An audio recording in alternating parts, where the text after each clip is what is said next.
Salut, c'est Antoine de Rousseau les bons tuyaux. J'espère que tu vas bien. Tes investissements vont peut-être un petit peu moins bien. Peut-être que c'est le bon moment pour toi, je ne sais pas. Moins 40%, moins 40% sur le Bitcoin en ce moment.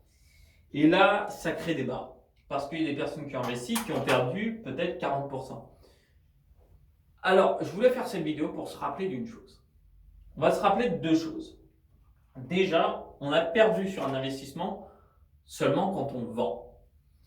Ensuite, d'ailleurs, en fait, il va y avoir trois choses. Ensuite, là maintenant, ce qu'on est en train d'essayer de voir, c'est que tout le monde va essayer d'expliquer la chute du Bitcoin. Alors, il y en a un qui a le bon dos, qui a le dos large, c'est le coronavirus. Alors lui, on lui met tout sur le dos. On lui met tout sur le dos. Je veux dire, en fait, on essaie toujours de justifier ce qui s'est passé dans le passé et on essaie toujours de prédire le futur. Déjà, je pense que tu les as vus tous, ces analystes, te dire des machins, ils avaient dessiné encore leur grande droite avec des équerres, des machins, qui te disaient que c'était bon, c'était à la hausse, tout était nickel, machin. Pour moi, j'ai toujours dit que ça, j'avais vraiment du mal à y croire, même si on dit que c'est basé sur la psychologie, que c'est machin, parce qu'en fait, ils fonctionnent en silo, ils fonctionnent avec les éléments qu'ils ont aujourd'hui. Et les éléments de demain, on ne peut pas les prédire. Et c'est pour ça qu'il y a un livre qui est très important, Le signe noir de Nassim Taleb, dont je t'ai déjà parlé dans certaines vidéos. Et ce qui fait que, en fait, il y a un élément qu'on ne peut pas prédire qui va arriver. Parce que le signe noir, d'où le nom du livre, en fait, c'est qu'au début, on pensait que tous les signes étaient blancs. Jusqu'au jour où on a découvert qu'il y avait des signes noirs en Australie. Et ça vient de là, en fait.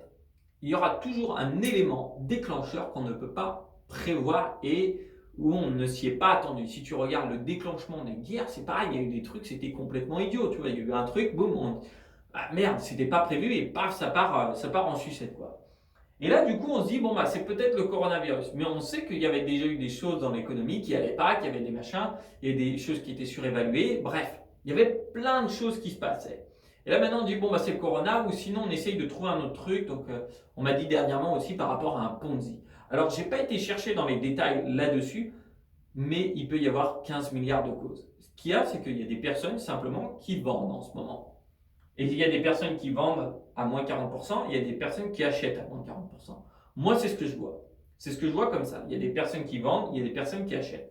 Il faut savoir que dans ces moments-là, où il y a des moments de grande chute, là, pareil sur le marché boursier, pareil sur le marché boursier, là, c'est les grandes sommes partout.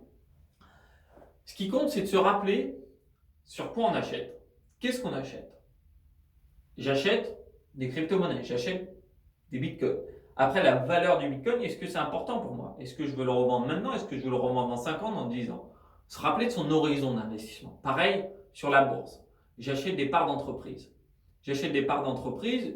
Est-ce que je suis là pour 3 jours, 3-4 jours? Bon, bah là, dans ces cas-là, on va sur la fameuse plateforme verte et puis on écoute des conseils d'un mec qui n'y connaît rien et qui va te faire perdre de l'argent et qui va gagner beaucoup d'argent dans les commissions. Je dis pas de non pour pas avoir de problème, mais est-ce qu'on fait ça ou est-ce qu'on investit sur le long terme? Parce que ces moments-là, c'est dans ces moments-là qu'on va reconnaître les vrais investisseurs, ceux qui ont un vrai plan et une vraie méthode, qui vont leur permettre justement d'acheter au moins 40%. Là. Warren Buffett, là où il a fait ses plus gros coups, c'est quand tout se cassait la gueule. Tout le monde le sait, j'ai fait des vidéos là-dessus, on l'a vu, on voit au moment ce qui se passe. Et là maintenant, il y a une autre chose aussi, du coup, c'est le troisième point. Le premier point, c'était le fait d'essayer de justifier le prix futur ou le prix passé ou le prix actuel. Le deuxième point, c'était de chercher des raisons assez hausses et assez baisses. Et le troisième fameux point, alors est-ce que je vais avoir besoin? Ouais, je vais le dessiner, ça sera mieux. C'est toujours le cycle psychologique de l'investisseur. Tac, c'est toujours comme ça. Donc là, ouais, non, ça vaut rien, c'est pas intéressant. Donc là, je m'en occupe pas. Ici, ah, ça devient intéressant. Là, ok, je m'intéresse. Bon, bah là, c'est bon, on va finir tous millionnaires, milliardaires. J'achète un max. On arrive au sommet. Là, il y a un changement, il y a un coronavirus, il y a un machin, bref, ça peut être n'importe quoi. Il y a un autre truc, ça peut être juste le marché qui a réglé trop haut et puis les personnes commencent à vendre. Parce que ici, quand les gens, faut bien se dire que c'est toujours les prix sont établis sur les marchés par l'offre et la demande. C'est-à-dire que s'il y a plus de personnes qui offrent et qu'il y a moins de demandes, le prix baisse. S'il y a plus de demandes que d'offres, le prix monte. Mais il y a toujours une demande à un moment. Et la demande ici, il y a des mecs peut-être comme toi, comme moi, là, qui achètent là, quand c'est pas cher, là, ici, là. Ils achètent ici, puis ici, ils vont faire, bon, vas-y, là, moi, je vends, quoi. Hein. Moi, c'est bon, c'est fini, là, j'ai fait x4, x5, x10, x100, bref, peu importe. Je suis arrivé ici. Et là, le mec, il se dit, bon, non, mais c'est bon, ça va revenir. Je suis pas inquiet, j'ai pas peur. Là, il commence à avoir peur, donc tu vois, il passe dans le niveau négatif. Et là, il fait, bon, non, mais c'est n'importe quoi. Et là, ici, il se dit, bon, comment l'État a pu laisser faire ça? C'est un scandale, machin. Bref. Et là, on reprend. Donc, quand on a atteint le bas là, il y a des personnes qui vont se dire, j'attends que ça remonte pour commencer à acheter. J'attends qu'il y ait une tendance positive, en fait. Et cette tendance-là, on va rarement la voir. On va rarement se dire, bon, là, c'est bon, c'est sur une trajectoire montante, je peux commencer à me lancer. Il ne faut vraiment pas jouer avec la psychologie dans les investissements. C'est pour ça que moi, je conseille toujours de faire un plan, de le mettre en automatique et de se concentrer après sur créer d'autres sources de revenus. Ça, c'est hyper important. C'est hyper important. Les investissements, c'est vraiment un socle qui doit être ultra solide et que tu dois avoir un plan. Il n'y a pas de grands monuments ou je ne sais quoi qui ont été construits sans plan. Il n'y a pas de grandes nations qui ont été faites sans plan. Il n'y a pas de grandes guerres qui ont été gagnées sans plan. Alors pourquoi est-ce qu'on ne fait pas un plan pour ces investissements? Franchement, je me demande.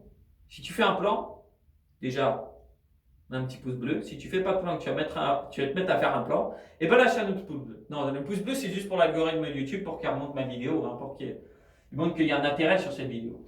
Et donc là, ici, là, le mec, il en a marre. Tu vois, il veut plus en entendre parler du Bitcoin, comme des personnes qui voulaient en acheter quand il était à 20 000 et disaient que c'était fini, que c'était une arnaque quand il était à 3 000. Et puis bon, il est remonté à 12 000. Je prends l'exemple du Bitcoin, j'aurais pu prendre l'exemple de la bourse.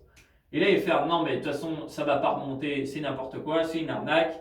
Et là, il est en train de se dire, ah, ok, bon, là, c'est bon, on est sur une tendance positive. On est descendu à 4 000 et là, on est à 10 000, on est à 12 000. Ah, c'est bon. Et là, hop, bon, il se met à acheter. Là, il se met à acheter encore plus. Et tu as compris, là où je voulais en venir, ça va revenir ici. Donc, de toute façon, quand on investit avec un plan, déjà, on n'investit pas pour se mettre dans le rouge. On n'investit pas en faisant n'importe comment et du coup, on fait attention à ce qu'on va avoir vraiment. Et c'est ça qui est important, et toujours de se rappeler dans quoi on investit, que les mecs qui font la météo des marchés, ils n'en savent rien. Il faut savoir qu'il y a une phrase que j'ai bien aimée dans un livre récemment, je ne pourrais pas te donner le nom du livre parce que j'ai oublié, mais il disait, quand il y a plusieurs experts qui ne sont pas d'accord sur la même chose, ça veut dire qu'il n'y a pas d'experts. Et ça, je pense que c'est vraiment vrai. Donc tu peux éteindre la télé, les infos là, qui vont faire venir machin sur le plateau pour dire que ça va monter, ça va baisser, on ne sait pas dans quel sens ça va partir. Et alors le bouquin, je me demande si c'était pas, bref, j'ai oublié. C'était un truc pour voir qu'en fait le monde était d'une meilleure façon, quelque chose comme ça. Bref. Donc ça c'est le deuxième point, et le troisième point, j'allais l'oublier. Eh bien c'est celui-là, c'est la psychologie de l'investisseur qui va se prendre les pieds dans le tapis à chaque fois. Il faut penser que là, on est sur un transfert de richesse qui est massif. L'argent va d'un endroit à un autre. Il faut avoir mis son argent au bon endroit, au bon moment. Alors maintenant, si tu es intéressé pour aller un petit peu plus loin, pour savoir comment justement j'investis en automatique et pourquoi j'utilise un plan, et pourquoi l'investissement en automatique bat toujours les traders actifs, hein, si on peut les appeler traders, on pourrait appeler les perdants actifs plutôt, parce qu'ils perdent leur temps et ils perdent leur argent. J'ai préparé un atelier, il est totalement gratuit, tu as juste à cliquer en dessous, tu me mets ton prénom, ton adresse mail et je te mettrai dans la prochaine session s'il reste des places et surtout s'il y a une autre session de disponible. En tout cas, c'était un véritable plaisir, c'était Rousseau les bons tuyaux, et dis-moi un petit peu en commentaire, eh bien toi, qu'est-ce que tu fais en ce moment? Est-ce que tu es en acheteur? Est-ce que tu es en vendeur? Je voudrais prendre un petit peu la température, voilà.